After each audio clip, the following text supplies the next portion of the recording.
Hola, mi nombre es Elena Sumbircor y soy una de las organizadoras del retiro Bosque de Luz.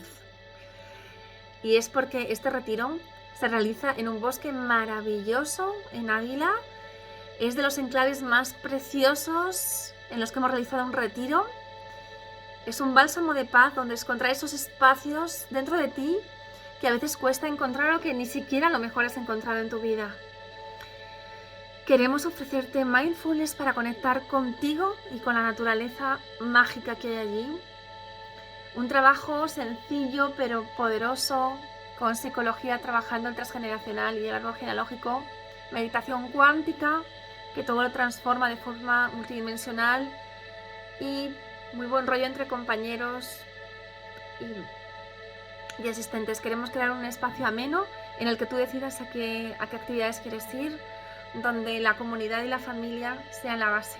Así que si te resuena y quieres más información, pregúntanos.